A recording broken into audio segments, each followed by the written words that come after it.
Study IQ IAS, अब तैयारी हुई affordable. And welcome to study IQ. मैं दिव्यांशी और आज मेरे साथ इस इंटरव्यू सेशन में जुड़ी हैं एसएससी सीजीएल 2020 एग्जामिनेशन में ऑल इंडिया रैंक 193 हासिल करने वाली Manisha. Welcome Manisha and congratulations on your great achievement. Hi ma'am, thank you so much. तो मनीषा, सबसे पहले मैं आपकी प्रतिक्रिया जानना चाहूंगी कि इतना कॉम्पिटिटिव एग्जामिनेशन है, इतने सारे लोग देते हैं and everybody aspires to be in the list and you are in top 200। How do you feel? इतनी अच्छी रैंक की एक्सपेक्टेशन आपने की थी?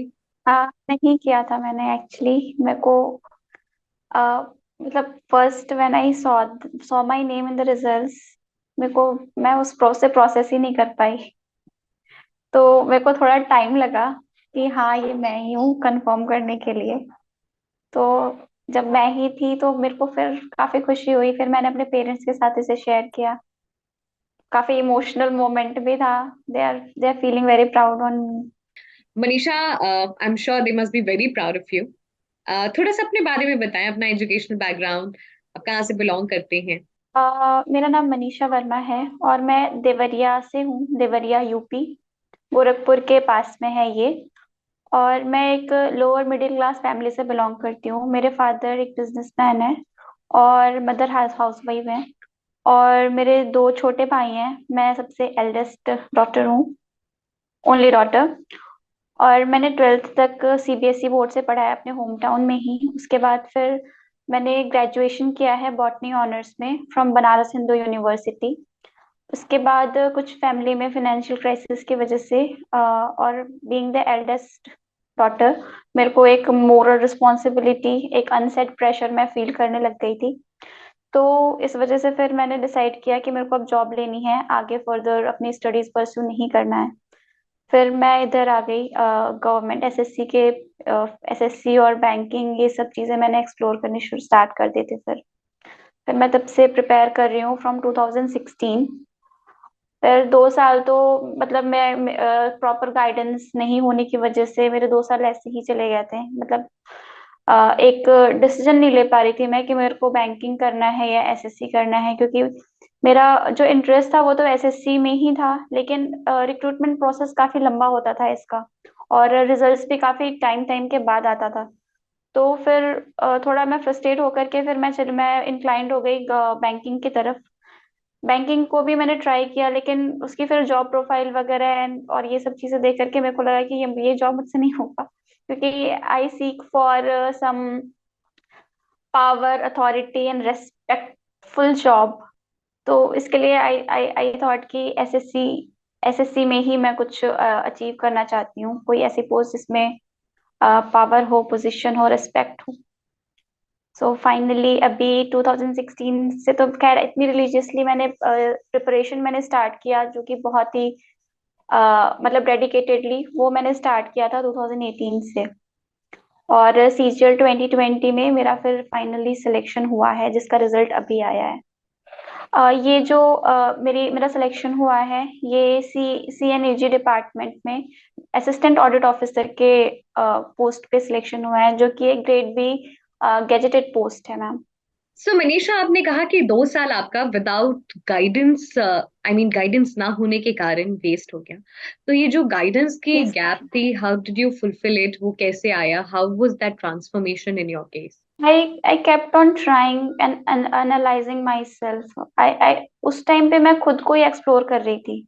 मुझे नहीं पता, मेरे को इस फील्ड के बारे में बिल्कुल भी आइडिया नहीं था, और उस टाइम पे इंटरनेट भी इतना नहीं था, जितना इतना एक्सपोजर नहीं था मैम बेसिकली। तो मैंने खुद एक्सपीरियंस की हैं चीजें, अब गलतियां की हैं, और फिर मैंने उससे सीखा है, इसलिए मेरे को थोड़ा टाइम लग गया मैम, जो कि यूजुअली नहीं लगना चाहिए था, लेकिन मेरे केस में लग गया। Manisha, I think it's one of the most important trait in the examination that you kept on trying, you kept on analyzing, and success is yours. I think that happened in your case. अब आते हैं और SSC yes ma'am. CGL की जो preparation है उसके बारे में बात करते हैं। You've been into preparation for okay quite a ma'am. long. Um, आपने जैसे कहा कि आप you are the eldest one in your family, तो बहुत सारा कई बार प्रेशर भी रहता होगा कि to clear the examination, get a job, societal yes pressure. Ma'am, ये इसे प्रेशर इसी प्रेशर से ही तो मैं इस फील्ड को मैंने कहीं ना कहीं अडॉप्ट किया था, कि मेरे को मतलब चूज किया था कि मेरे को अभी जॉब लेनी है। उसके बाद से आई फाउंड इट इंटरेस्टिंग। अ, मनीषा, आपने जैसे कहा कि यू द एल्डेस्ट एंड तो काफी सारा सोसाइटल प्रेशर भी रहता है to get a job, and थोड़ा सा समय लग गया आपको, तो how do you manage that pressure, the extra pressure of being into the preparation for quite a long? Actually my parents are so supportive. जैसे कि मैंने कहा कि मैंने प्रेशर अपने आप में बस फील किया है, मेरे को कभी किसी ने बोला नहीं है कि तुम्हें जॉब करनी है, लोग ऐसे कह रहे हैं। ये प्रेशर मेरे पेरेंट्स ने कभी मुझ तक आने ही नहीं दिया। ये प्रेशर उन्होंने खुद ही हैंडल किया है। हाँ, मैं फील करती थी वो चीज, लेकिन जब मैंने इतना टाइम दिया है तो मेरे को अपने आप पे ट्रस्ट था। मेरे पेरेंट्स को मुझ पे ट्रस्ट था कि मैं हार्ड वर्किंग हूँ, मेरे अंदर परसिवरेंस है, मैं कंसिस्टेंटली ट्राई कर रही हूँ। मे बी मेरा टाइम अभी नहीं है, लेकिन इसका मतलब ये नहीं है कि मैं सक्सेसफुल नहीं होंगी या फिर मैं हमेशा ही फेलियर फेस करूंगी। तो मतलब मेरे पेरेंट्स को मेरे ऊपर ट्रस्ट था, मेरे को खुद पे ट्रस्ट था कि मैं एक्चुअली मैम, मेरा मानना ये है कि आपके एक्शंस कभी हो सकता है थोड़ा लेट साउंड मतलब लेट रिजल्ट शो करें, लेकिन ये आपके एक्शंस जैसे होंगे वैसा रिजल्ट आपको मिलेगा ही मिलेगा। आई थिंक बहुत ही इंपॉर्टेंट आपने बात कही कि आपके एक्शंस जैसे होंगे उसी तरीके से रिजल्ट होंगे, and you have to yes trust the ma'am. Process and trust yourself. अब थोड़ा सा एग्जामिनेशन पे यस बात मैम। करते हैं कि एग्जामिनेशन की प्रिपरेशन, आपकी जर्नी और जो गाइडेंस का गैप इनिशियल ईयर्स में था, हाउ डज गॉट फुलफिल्ड, थोड़ा सा उसके बारे में इलैबोरेटिव आप बताएं। राइट में मैम, बेसिकली इस इनिशियली जैसे मैंने खुद खुद को जैसे मैंने कहा कि मैंने अपने वीक पॉइंट्स और स्ट्रेंथ को जानने की कोशिश की, जॉब्स को थोड़ा देखा, उसके प्रोफाइल को विजिट किया, एग्जाम्स को समझा मैंने। तो ये सब करते मेरे को थोड़ा टाइम लग गया। जैसे इनिशियली जब मैं आई थी तो जब मैंने पहला पेपर देखा था ना एसएससी का, उस टाइम वो ऑफलाइन हुआ करता था। तो मैंने जब देखा था तो अ, मेरे को काफी सिंपल लगा, बहुत सिंपल, कि मतलब ये तो मैं कर लूंगी बहुत आराम से, क्योंकि मेरा मैथ्स बहुत एक फेवरेट सब्जेक्ट रहा है और वो स्ट्रांग था। रीजनिंग इजी आती है, इंग्लिश मेरी एवरेज है, मतलब एवरेज से थोड़ी अच्छी है, और एकेडमिक में भी मैं अच्छी थी पढ़ने में। तो मेरे को सिर्फ प्रॉब्लम हुई थी जीएस में। तो जीएस के इनिशियल ईयर में जब मैं कह रही हूँ मैंने बहुत अच्छे से पढ़ाई नहीं की, उस टाइम पे मैं अपने वीकनेसेस पे इतना ध्यान नहीं देती थी। मतलब मैंने जो वीक था उसे मैंने वीक ही रहने दिया, कोई बात नहीं, जीएस मेंस में तो नहीं आता, ये सोचती थी। मैंने सोचा कि कोई नहीं, ये 3 पोर्शन में मैं अच्छा स्कोर करने की कोशिश करूंगी, और जीएस का तो इतना कुछ रोल होता नहीं है, 50 मार्क्स हैं, कोई बात नहीं। मतलब बेसिकली मैं उस पर इतना वर्क नहीं करती थी। मैं अपनी जैसे जीएस मेरा बहुत ही वीक था और मेरे को बिल्कुल इंटरेस्ट भी नहीं आता था, तो मैं उससे भागती थी। इंस्टेड ऑफ मैं उसको पढूं, बहुत ज्यादा रिवीजन करूं, प्रैक्टिस करूं, नहीं, मैं उससे भागा करती थी। तो इनिशियली मैंने ये चीजें की। फिर बैंकिंग का जब मैंने किया, जब एग्जाम देती थी तो प्री तो मेरे से हो जाते था, लेकिन उसमें फिर जो स्पीड चाहिए और जो एक्यूरेसी के साथ चाहिए वो मेरे से नहीं होता था। तो मैंने सोचा कि ये एग्जाम मेरे बस की भी नहीं है। मैंने फिर सीजीएल को ही अपना टारगेट बनाया कि इसमें मेरा इंटरेस्ट भी है, जॉब प्रोफाइल भी मेरे जो चाहिए वो मुझे वो है। तो फिर ऐसा था, मैंने ऐसे ही प्रेशर किया। फिर जब 2018 में जब देखा मैंने कि मेरा नहीं कुछ हो रहा है, मार्क्स रुक रहे हैं, फिर मैंने देखा कि मैं गलती कहाँ कर रही हूँ। जीएस जीएस बहुत ही इंपॉर्टेंट रोल प्ले करता है। आपको जीएस में 5 मिनट्स में आप 50 मार्क्स स्कोर कर सकते, मतलब 5 मिनट्स लगते हैं जीएस में, और आपको अगर आ रहा है जीएस तो आप 50 मार्क्स स्कोर कर सकते हो। अब वहीं अदर सेक्शंस को 25 मिनट्स देते हो 50 मार्क्स स्कोर करने के लिए। मैंने सोचा कि जब इतने कम टाइम में मैं किसी सेक्शन को स्ट्रॉन्ग करके जब कम टाइम में अच्छा स्कोर कर सकती हूँ, मैं क्यों इसे अब तक इग्नोर करती आई हूँ। मुझे इससे अपना स्ट्रॉन्ग करना है और प्रैक्टिस करनी है। सो मनीषा, आपने आइडेंटिफाई कर लिया था कि कौन सा वीक सेक्शन और किस पे काम करता है और किस में कम समय में आप ज्यादा नंबर स्कोर कर सकते हैं, तो हाउ डिड इट हेल्प, कैसे आपने उसको ओवरकम किया जो आपकी वीकनेस थी? एसएससी के जीएस में 3 सेक्शंस होते हैं, जो कि एक तो थ्योरेटिकल पार्ट होता है, एक स्टैटिक पार्ट होता है और एक करंट अफेयर्स का पोर्शन होता है। तो जो थियोरेटिकल पार्ट था वो तो मैंने यूट्यूब से किया था, यूट्यूब से पढ़ पढ़ के टॉपिक वाइज, और मैंने खुद के नोट्स बनाए थे, और उन्हीं नोट्स को मैंने काफी बार रिवाइज किया है, काफी बार पढ़ा है। तो ऐसे करके मैंने थियोरेटिकल पोर्शन अपना कवर किया, history, polity, geography. Science background था तो मेरे को साइंस में मेहनत नहीं करनी पड़ी थी, साइंस में तो मैं बिना पढ़े ही जाती थी। तो ये सब चीजें मैंने, इकोनॉमिक्स, ये सब चीजों, इन चीजों का मैंने नोट्स बनाया और इन्हीं की मैंने रेगुलर प्रैक्टिस करी थी। स्टैटिक पोर्शन के लिए क्योंकि बहुत इधर उधर भटकना पड़ता था, और आई एम सो लकी कि उस टाइम पे गौरव गर्ग सर ने अपना न्यू एकदम फ्रेश बैच स्टार्ट किया था स्टैटिक जीके का। तो उस बैच में मैंने खुद को एनरोल किया था। तो सर ने मतलब 100 टॉपिक्स, ऐसे तो सर ने कहा था 100 टॉपिक्स, लेकिन उन्होंने उससे ज्यादा ही वीडियोस डाले थे हर एक टॉपिक के। तो मैं उनके वीडियोस से पढ़ती थी, उनके जो क्रक्स था उनका, उसके प्रिंट आउट निकलवा करके वीडियोस को, अगर मेरे को कोई टॉपिक नहीं समझ आ रहा है, एक बार के सुनने पे मुझे नहीं याद हुआ, तो मैं उसको वापस सुनती थी। और सर जिस तरीके से मैप्स का यूज करके, पिक्चर्स का यूज करके, सिर्फ डेटा ना बता करके उसके पीछे का लॉजिक, उसका रीजन, ये सब चीजें बताते थे, तो ये सब, तो वो चीजें मुझे याद करने में बहुत ही बेनिफिशियल होता था। प्लस सर के छोटे छोटे टिप्स, कि अगर आप कोई सा नेशनल पार्क याद कर रहे हो, लर्न कर रहे हो कि कौन सा नेशनल पार्क कहाँ पे है, तो उसको आप सिर्फ लिस्ट में पढ़ोगे, लिस्ट में देखोगे तो वो आपको भूल जाएगा। लेकिन जब आप उसको मैप में देखते हो, उसको लोकेट करते हो, तो अगर आपको कहीं भूल भी गया है कि कौन से स्टेट में है, और जब आप एग्जाम में वो क्वेश्चन देख रहे हो ना, आपके माइंड में वो इमेज रिफ्लेक्ट कर जाएगी कि मैप में कौन से पार्ट में मैंने ये चीज को इंडिकेट किया था कि ये पार्ट, मतलब पॉइंट किया था कि यहाँ पे है। तो ये चीजें, मेरे को ये छोटे छोटे टिप्स काफी हेल्प की। तो स्टैटिक जीके का पोर्शन मैंने सर से ही किया था, और मैं किसी और सोर्स पे नहीं गई थी।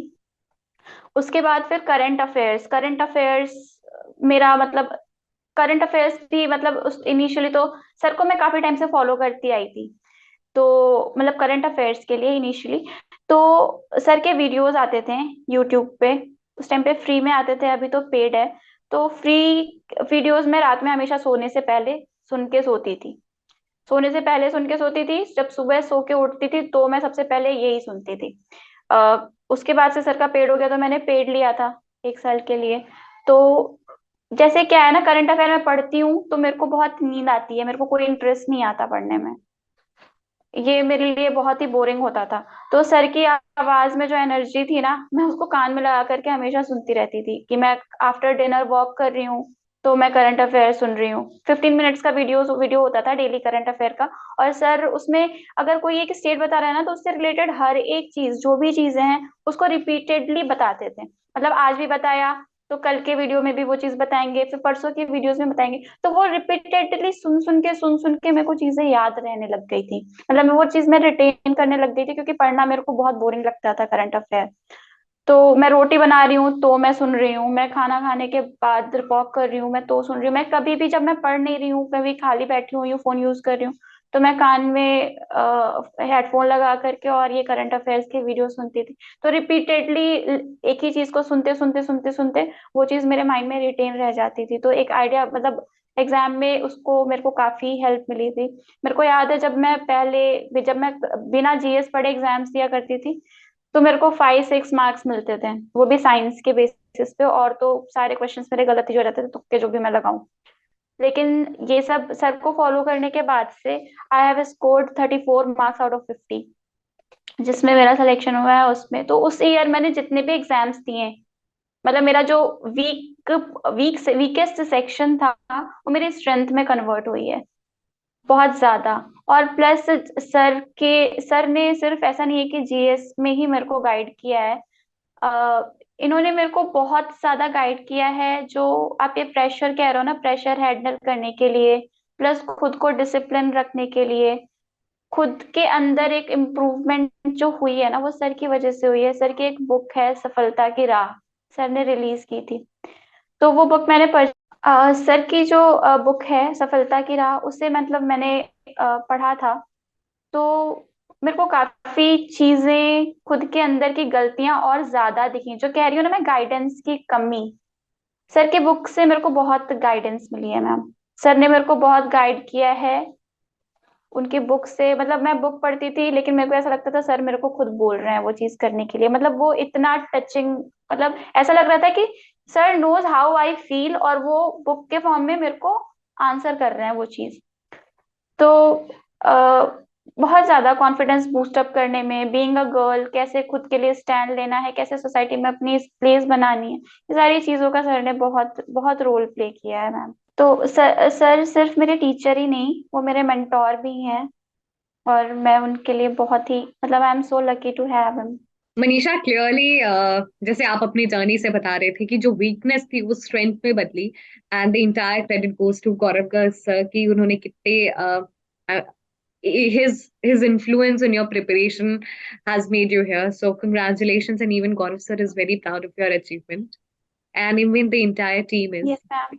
Uh, yes Manisha, ma'am, he personally message me when I contacted him. तो मेरे को बिलीव ही नहीं हुआ कि उन्होंने मेरे को मैसेज किया है।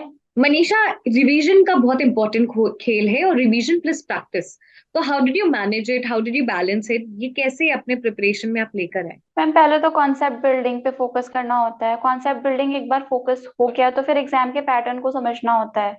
वो आप प्रीवियस ईयर क्वेश्चन को देख के उनको एनालाइज करके आप उसको समझते हैं, हम उसको समझते हैं। और फिर मैंने प्रीवियस ईयर क्वेश्चंस की बार बार प्रैक्टिस की है। प्रीवियस ईयर मतलब मैथ्स और रीजनिंग इंग्लिश के लिए मैंने प्रीवियस ईयर पेपर्स की क्वेश्चंस की बहुत ज्यादा रिपीटेड प्रैक्टिस करी है मैम। मतलब मैंने एक प्रीवियस ईयर क्वेश्चन को 3-4 बार सॉल्व किया है।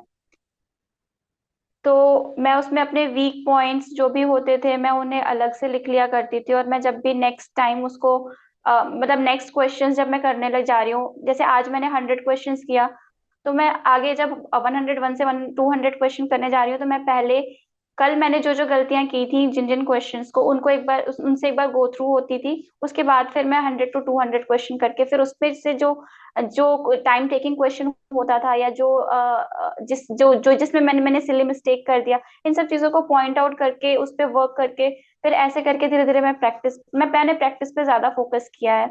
और रिविजन, जी, इंग्लिश के vocabulary, one word substitution vocabulary portion पे, इंग्लिश के वोकैबलरी पोर्शन पे, और जीएस का तो रिविजन मैंडेटरी है मैम। अगर जीएस रिवाइज नहीं करेंगे तो अगर आप ये सोचो कि एक बार मैंने पढ़ लिया तो जीएस हो गया, मुझसे तो नहीं हुआ मैम। मेरे को जब तक अगर करंट अफेयर भी पढ़ रहे हैं आप कॉन्स्टेंटली रिविजन नहीं कर रहे हैं तो आप वो एक हफ्ते बाद भूल जाएंगे। आप स्टैटिक जीके पढ़ रहे हैं, कितना भी अच्छा टीचर है, बहुत अच्छा टीचर है, लेकिन आप रिवाइज नहीं कर रहे हैं मैम तो उसकी मेहनत भी बिल्कुल भी फेल हो जाएगी, आपकी भी मेहनत फेल हो जाएगी। आपने जो भी टाइम दिया है ना, आपने 1 घंटे लगा करके 2 घंटे लगा करके एक वीडियो देखा है, नोट्स बनाया है, तो वो आपके 1-2 घंटे वेस्ट हैं अगर आप उसको कंसिस्टेंटली रिवाइज नहीं कर रहे हो। तो ऐसे करके मैम मैंने किया, मतलब कंसिस्टेंसी यहाँ पे ज्यादा इम्पोर्टेंट थी। मतलब कंसिस्टेंटली आपको प्रैक्टिस और रिवीजन करने की, टीयर 1 में भी और टीयर 2 में भी। मतलब मैंने सिर्फ प्रैक्टिस ही की है मैम, और तो कुछ नहीं किया मैंने। प्रैक्टिस की है, गलती की है, गलतियों से सीखा है, गलतियां करती थी उनको मैंने बार बार रिवाइज किया है, बस ऐसे ही। मनीषा, बहुत सारी आपने चीजें शेयर की, and I think they are very critical for the examination session के एंड में। कुछ फाइनल टिप सजेशन आप सभी एस्पिरेंट्स को देना चाहेंगे अपने जर्नी से, अपने लर्निंग से? अपने एक्शंस पे हमेशा ट्रस्ट रखना है कि आप जैसा एक्शंस करोगे रिजल्ट आपको वैसा ही मिलेगा। तो अगर कल को आपका रिजल्ट नेगेटिव आता है तो आप अपने आप से पूछो कि क्या आपने 100% अपना दिया था। मतलब आप दुखी हो जाते हो, बहुत ही डिमोटिवेट हो जाते हो, लेकिन आपको सबसे पहले ये सोचना चाहिए कि आपने उसके लिए क्या क्या किया। अगर आप 100% एफर्ट किए हो तो आप, हम लक को ब्लेम कर सकते हैं, हो सकता है luck plays an important role, लेकिन आप अपने ऊपर फेथ रखो, क्योंकि फेथ रखोगे तो ही आप मेहनत कर पाओगे और आगे और अचीव कर पाओगे जो आपका टारगेटेड गोल है। और सेकेंडली कि कंसिस्टेंसी, फेलियर से कभी डरना नहीं है, ठीक है, उससे सीखना है और कॉन्सिस्टेंटली कॉन्सिस्टेंटली प्रैक्टिस करनी है। एक अपना टाइम मैनेजमेंट करो, अपना एक शेड्यूल बनाओ, रूटीन बनाओ, उसको कंसिस्टेंटली फॉलो करो। आप अगर 8 घंटे पढ़ पा रहे हो, 8 घंटे डेली पढ़ो, कंसिस्टेंसी के साथ मैं बार बार फोर्स कर रही हूँ, एक बहुत ज्यादा एम्फेसाइज करो एक वर्ड, कंसिस्टेंसी। कंसिस्टेंसी बहुत ज्यादा जरूरी है। कंसिस्टेंटली प्रैक्टिस करना, कंसिस्टेंटली रिवाइज करना और कंसिस्टेंटली खुद को पुश करते रहना अपने गोल की तरफ। तो don't doubt yourself. Thank you so much, Manisha, for joining us in this interview session. It was a pleasure to have you. All the best for the journey ahead. The Thank you, entire ma'am. team wishes you good health, good luck. Thank you. Study IQ IAS, अब तैयारी हुई affordable.